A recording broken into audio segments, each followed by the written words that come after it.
BEd bridge course परीक्षा को ध्यान में रखते हुए हम हिंदी भाषा का अध्ययन कर रहे हैं। हिंदी में अध्याय 10 के अंत में जो प्रश्न पूछे गए हैं हम उन्हें इस वीडियो में कवर करेंगे। पहला प्रश्न, सही उत्तर पर सही चिन्ह लगाना है। लेखन में किन दो चीजों की महत्वपूर्ण भूमिका? तो लेखन जब बच्चा कर रहा होता है तो अभिव्यक्ति का माध्यम है, साथ ही साथ संप्रेषण यानी अपनी बात को सामने वाले तक समझा पाए, बता पाए। लेखन एक ऐसी ही प्रक्रिया है। तो संप्रेषण और अभिव्यक्ति, ठीक है, अभिव्यक्त करता है, ठीक है, शब्दों को व्यक्त करने का प्रयास करता है और सामने वाले तक पहुंचाने का प्रयास करता है। वो लिख लिया और हम उसी बात को समझ ही नहीं पाए तो क्या यह लेखन हुआ? नहीं हुआ। तो लेखन में अभिव्यक्ति और संप्रेषण की बड़ी महत्वपूर्ण भूमिका होती है। यहाँ स्पष्टीकरण भी दिया गया है, ठीक है। दूसरा प्रश्न है कि प्रारंभिक कक्षाओं में आकलन कैसा होना चाहिए? प्रारंभिक कक्षाओं में बच्चों का हम ऐसा आकलन करें कि बच्चे को पता ही न चले कि उसका आकलन हो रहा है, कि वो फाउंडेशनल स्टेज में है, ठीक। अब बच्चे का हम आकलन कर रहे हैं तो हम बच्चे का मौखिक भाषा का आकलन करें। हमने देखा कि बच्चे आपस में संवाद कर रहे हैं, एक बच्चा बेहतर तरीके से, हमने जैसे कहानी पर चर्चा की और कहानी पर चर्चा करने के बाद हमने देखा कि हमने उसी कहानी पर आधारित कुछ प्रश्न बच्चों से पूछ लिए और बच्चे उस प्रश्न का बड़ी सहजता से उत्तर दे रहे हैं। तो हमने देखा कि हम बच्चे को यह एहसास ही नहीं हुआ कि एक्चुअली हम उसकी मौखिक भाषा का आकलन कर रहे हैं और बच्चे ने बड़ी बेहतर तरीके से जवाब दे दिया। तो हम जान भी गए कि बच्चे को मौखिक भाषा बेहतर तरीके से मतलब बच्चा बोल रहा है, सुन रहा है बेहतर तरीके से। और मान लीजिए कि पठन का भी हम कोई कार्य करवा रहे हैं, हमने कोई एक चार्ट वगैरह बनाया, उसमें हमने बड़ी चित्र के नाम लिखे हुए हैं, हमने उसको पढ़ा कि बच्चे भी उसमें पढ़ दे रहे हैं। हमने कहा कि चलो कौन सा देखे पहले पढ़ता है, एक बच्चा खड़ा होकर पढ़ रहा है। तो अब इसमें क्या हो रहा है कि बच्चे को पता भी नहीं चल रहा कि एक्चुअली हम उसका आकलन कर रहे हैं कि वो पढ़ पा रहा है कि नहीं। हमने देखा कि हमने चित्र को देखकर बच्चे अनुमान लगा रहे हैं या पढ़ ले रहे हैं उस शब्द को। तो यहाँ पर हम बच्चे का आकलन कर रहे हैं लेकिन बच्चा जान नहीं रहा है कि एक्चुअली उसका आकलन हो रहा है। तो यही तो अनौपचारिक है ना, ठीक है, अनौपचारिक हम कर रहे हैं, ठीक है। ये नहीं कि नहीं चलो आज हम टेस्ट लेंगे, पहले ही हमने कह दिया आज हम सभी बच्चों से टेस्ट लेंगे, हम इस चित्र में जो देखेंगे चित्र में देंगे और सबको पहचानना रहेगा। हमने पहले ये सब बताने की जरूरत ही नहीं है प्राथमिक अवस्था में। बच्चा स्वयं से हम बातचीत में खेल खेल में सब काम करवा दें। तो राष्ट्रीय पाठचर्या 22 के अनुसार प्रारंभिक कक्षाओं में बच्चों का आकलन भयमुक्त होना चाहिए, सहज होना चाहिए और सीखने को प्रोत्साहित करने वाला होना चाहिए। इस स्तर पर बच्चों के संपूर्ण विकास पर बल दिया जाता है। इसलिए लिखित परीक्षाओं की अपेक्षा हम गतिविधियां कराएं, खेल कराएं, जो भी हमने कहा, सहभागिता, मौखिक अभिव्यक्ति और व्यवहार के आधार पर आकलन करें, यह अधिक उपयुक्त होगा। इस कारण प्रारंभिक अवस्था में अधिक अनौपचारिक आकलन होना चाहिए। तीसरा प्रश्न है, प्रारंभिक कक्षाओं में कविता लेखन में, अब यहाँ पर ब्लैंक दिया गया, गतिविधि के उदाहरण है। तो प्रारंभिक अवस्था में कविता लेखन किस प्रकार से होना चाहिए? शब्द लेखन होना चाहिए, तुकबंदी होना चाहिए, कविता सुनना था, गाना होना चाहिए? नहीं। सबसे बेहतर प्रक्रिया है कविताएं सुनना, यानी कि हम बच्चों के सामने कविताएं जब बोल रहे हैं तो बच्चे उसको सुनते हैं, ठीक है। हमारी बात को हम कोई कविता कह रहे हैं तो बच्चे उसको सुनते हैं। उसके बाद सुनने के बाद बच्चे कहते हैं सर हम सुनाएं, याद हो जाता है बच्चों को, तो फिर सुनाना होना चाहिए। और जब बच्चे सुनाने भी लगे उसके बाद लिखने का कार्य होना चाहिए। तो ये गतिविधि के उदाहरण है, कविताएं सुनना, सुनाना और फिर लिखना, ठीक है। इस प्रकार से निम्नलिखित प्रश्नों के उत्तर आपको देना है। कौन सा पाठचर्या लक्ष्य बच्चे भाषा 1 को पढ़ने और लिखने में धारा प्रवाह विकसित करते हैं परिलक्षित होता है? तो आप सभी जानते हैं पाठचर्या लक्ष्य 10 जो है करिकुलर गोल फाउंडेशनल स्टेज के लिए है। उसमें यह बात कही गई है कि बच्चे प्रथम भाषा को पढ़ने लिखने में प्रवीण हो, ठीक है।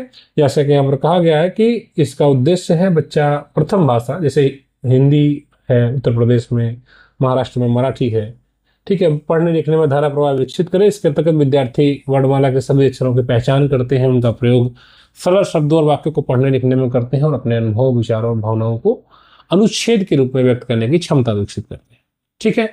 अब ये आपको तब प्राप्त होगा जब आपकी दक्षताएं ये आएंगी। और ये दक्षताएं कौन सी है? देखिए 2 दक्षताएं यहाँ पर जिक्र किया गया है। 10 विद्यार्थी भाषा 1 की वर्णमाला के सभी अक्षरों को पहचाने। जब इसको पहचानेगा तभी वह करिकुलर गोल यानी पाठचर्या लक्ष्य को प्राप्त करेगा। और ये कैसे प्राप्त करेगा? जब प्रतिदिन का अध्यापक जो भी कुछ पढ़ाएगा उसका एक लर्निंग आउटकम रहेगा, उसी के आधार पर बच्चा अध्यापक जब पढ़ाएंगे तो बच्चे इस दक्षता को प्राप्त करेंगे, ठीक है। और उनका प्रयोग सरल शब्दों और वाक्यों को पढ़ने लिखने में करते हैं। साथ ही साथ 10.8 में दिया गया विद्यार्थी अपने अनुभव, समझ और विचारों को व्यक्त करने के लिए भाषा 1 में एक अनुच्छेद लिखते हैं, ठीक है। तो इस प्रकार से आपने इसको देख लिया। अगला प्रश्न है, कोई भी कहानी लेखन सृजनात्मक तभी कहलाएगा जब उसमें सृजनात्मकता के सभी तत्व सम्मिलित हैं। अब वाक्य में सृजनात्मकता के सभी तत्व कौन से हैं? तो पहला है धारा प्रवाह, यानी बच्चा अपने बातों को, अपने शब्दों को बिना रुके क्रमबद्ध और स्पष्ट रूप से व्यवस्थित तरीके से कह सके। अब बच्चे ने किसी कहानी को देखा तो वो किसी चित्र को देखा तो उस चित्र को देखने के बाद बच्चा ये कह रहा है कि एक जंगल है और इस जंगल में एक शिकारी है जो शिकारी तो कबूतरों को पकड़ने के लिए आ रहा है। तभी उसने आगे फिर बताया कि आगे के दृश्य में कबूतर पकड़ लिए गए हैं और फिर कबूतर को जाल, एक और कौवा है जो सलाह देता है कि सभी लोग एक साथ मिलकर उड़ो। तो इस प्रकार से बच्चा उस कहानी को व्यवस्थित तरीके से कहे, लिखे, ये बहुत आवश्यक है। धारा प्रवाह होना चाहिए, ठीक, लचीलापन होना चाहिए। जैसे आपने इस कहानी की चर्चा की तो कहानी पर चर्चा करने के बाद जब बच्चे से आपने कहा कि इस कहानी को सभी बच्चे अपने शब्दों में लिखें, तो बच्चा यही नहीं लिखेगा। अब बच्चा पहले यही लिख दे कि नहीं एक कौवे ने कबूतर को कहा कि तुम लोग उड़ो, सभी मिलकर उड़ गए। तो मेन बात तो बच्चे ने कही नहीं आगे की कि हाँ जंगल था, शिकारी था जो कबूतर को पकड़ने गया था, उसने जाल बिछाया। ये सारी बात बच्चा व्यवस्थित तरीके से कहेगा तो धारा प्रवाह मतलब एक क्रमबद्ध तरीके से कहेगा, स्पष्ट रूप से, सही तरीके से, और लचीलापन होना चाहिए। यानी ऐसा नहीं कि सभी बच्चे बिल्कुल एक ही जैसा लिखेंगे। अगर 10 बच्चे हैं तो 10 बच्चों के लिखने के तरीके अलग हो सकते हैं, ठीक है। मुख्य बातें, मुख्य विचार वही रहेगा, लेकिन कुछ चीजें उसमें बच्चे अपने तरफ से परिवर्तित करते हैं, ठीक है। मौलिकता होनी चाहिए, कहानी में नए, अनोखे और स्वयं के विचारों को भी समावेश हो और विस्तारण हो, यानी घटनाएं, पात्र और विचारों का रोचक, स्पष्ट और विस्तृत वर्णन किया जाए। तो ये बहुत आवश्यक है कहानी लेखन में, धारा प्रवाह, लचीलापन, मौलिकता और विस्तारण, ठीक है। ये चारों तत्व सम्मिलित हैं, तभी वो वास्तविक जो है अर्थों में सृजनात्मक कहानी लेखन कहा जाएगा, ठीक है। कहा गया दिए गए गद्यांश में विराम चिन्हों का उचित स्थान पर सही प्रयोग करना है। तो ये सब आप सर एक अध्यापक के रूप में ये सब तो आप जानते ही हैं। इन्होंने अब इस तरह से दे दिया था और हमने इस प्रकार से किया है। इसमें और भी कुछ अगर संशोधन आप कर सकते हैं तो कर लीजिएगा। सिमरन बाग में बैठी स्कूल का काम कर रही थी, ओह मैं तो थक गई, इतना सारा लिखने पढ़ने का काम, वो सोचने लगी। अब देखिए इसमें यहाँ पर कोई भी मार्क इन्होंने नहीं लगाया। अब यहाँ पर हमने इस चीज़ को सही कर दिया है। अब यहाँ पर पूर्णविराम लगा दिया गया है, यहाँ पर हमने यहाँ पर एक्सक्लेमेशन मार्क लगा हुआ है, इनवर्टेड कॉमा लगा हुआ है। जहाँ पर भी मतलब जरूरत है हमने उसको संशोधन करने का प्रयास किया, ठीक है। अब इसकी स्पष्टीकरण कर दिया गया कि देखिए विराम चिन्ह लेखन को अधिक स्पष्ट करते हैं, प्रभावी करते हैं और अर्थपूर्ण बनाते हैं। यदि विराम चिन्हों का उचित प्रयोग न किया जाए तो वाक्य का अर्थ बदल सकता है, ठीक है। अगला प्रश्न है कि बुनियादी स्तर पर बच्चे का आकलन आप कितने प्रकार से कर सकते हैं। 2 प्रकार से बेसिकली करेंगे, ठीक है। एक तो बच्चे का प्रत्यक्ष अवलोकन करिए, ठीक है। अब बुनियादी अवस्था मतलब फाउंडेशनल स्टेज में बच्चा है, आंगनबाड़ी में है, 1-2 में पढ़ रहा है, तो आप बच्चे का प्रत्यक्ष अवलोकन करिए। इसमें शिक्षक बच्चों की दैनिक गतिविधियां, बच्चे बातचीत कर रहे हैं, खेल रहे हैं, आप अगर कोई 15 अगस्त की तैयारी करवा रहे हैं तो बच्चे उसमें सहभागी बन रहे हैं, ठीक है। व्यवहार उनका देखिए, कुछ बच्चे ज्यादा बोलते हैं, कुछ बच्चे चंचल हैं, कुछ बच्चे अपने अपने उनके व्यवहार का अवलोकन करिए। उनके बोले गए शब्दों का प्रयोग किस प्रकार से, भाषा का प्रयोग किस प्रकार से बच्चे करते हैं, स्वयं में अपने बातचीत करते समय भोजपुरी भाषा का प्रयोग कर रहे हैं या हिंदी भाषा बोलने का प्रयास कर रहे हैं या शब्दावली में अंग्रेजी शब्दों का प्रयोग कर रहे हैं, तो इनका आप आकलन कर सकते हैं। उनको सुनकर अभिव्यक्ति और सीखने की प्रक्रिया का निरंतर अवलोकन करेंगे। इसके लिए हमने आपसे चर्चा की थी एनेक्डोटल रिकॉर्ड्स। आप बच्चे के प्रत्येक बच्चे का अलग अलग रिकॉर्ड बनाकर रखते हैं, चेकलिस्ट बनाते हैं और इवेंट सैम्पलिंग करते हैं कि कौन सा बच्चा कहाँ पर ज़्यादा मिस्टेक्स कर रहा है, नहीं कर रहा है, और चेकलिस्ट वगैरह। इस पर हमने विस्तृत चर्चा की है पिछले वीडियोज़ में। इसके बाद दूसरा यह है कि विद्यार्थी द्वारा जो भी वर्क सैंपल है उसका विश्लेषण करेंगे। विद्यार्थी ने जो भी कार्य किया है उसका विश्लेषण करके यहाँ यह कार्य सही है, सार्थक है कि सतत।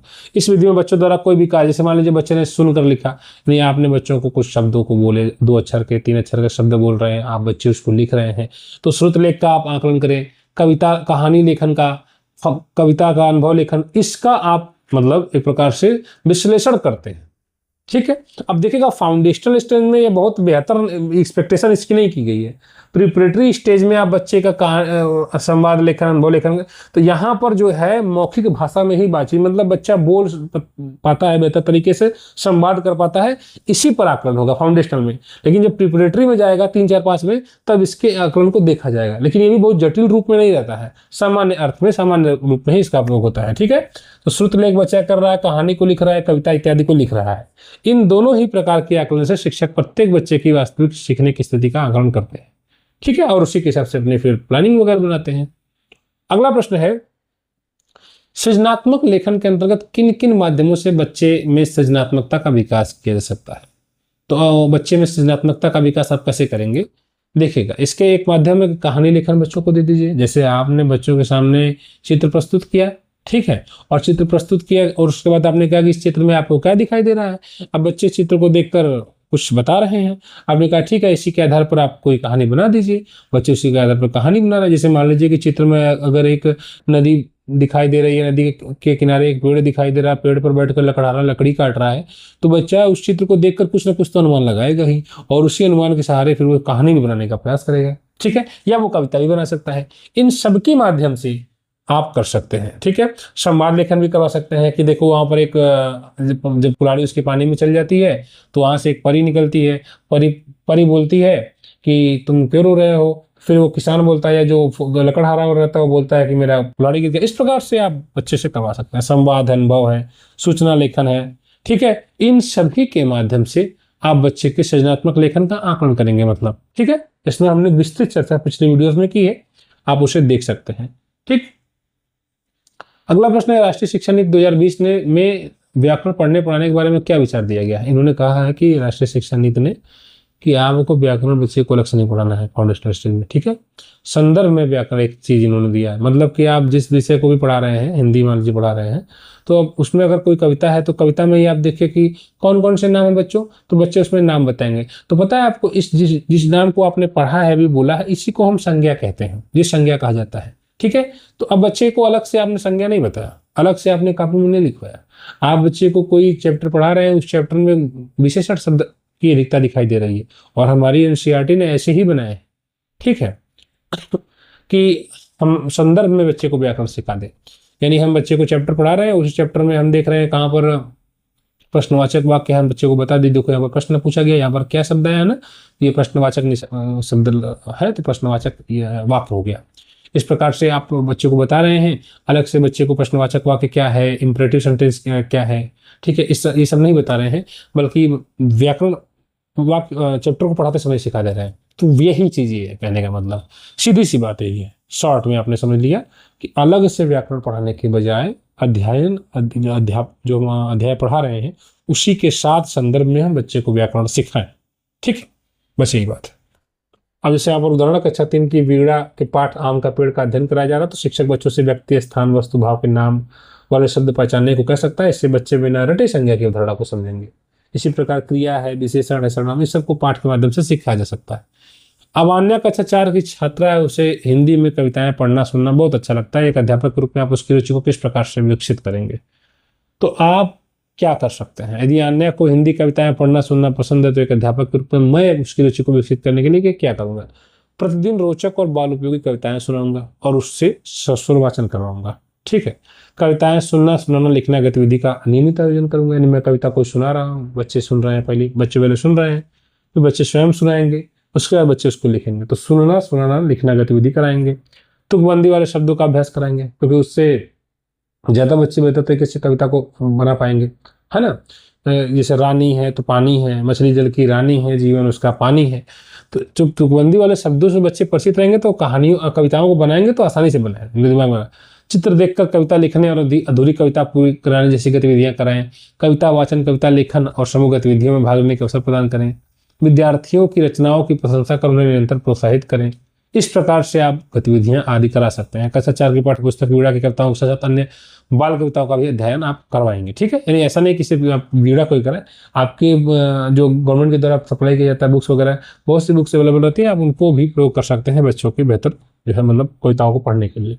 इन सभी गतिविधियों के माध्यम से अन्य की भाषा दक्षता, कल्पना शक्ति, भाव अभिव्यक्ति, आत्मविश्वास और जो क्रिएटिव राइटिंग है बच्चे की, उसका निरंतर विकास होगा। इस प्रकार से आपने अध्याय 10 के सभी प्रश्नों को कवर कर लिया। विश्व कोर्स की बेहतरीन तैयारी के लिए इस चैनल को सब्सक्राइब करें। स्टडी नोट्स वगैरह उपलब्ध है, आप दिए गए नंबर पर संपर्क करके बुक्स घर बैठे मंगवा सकते हैं। धन्यवाद।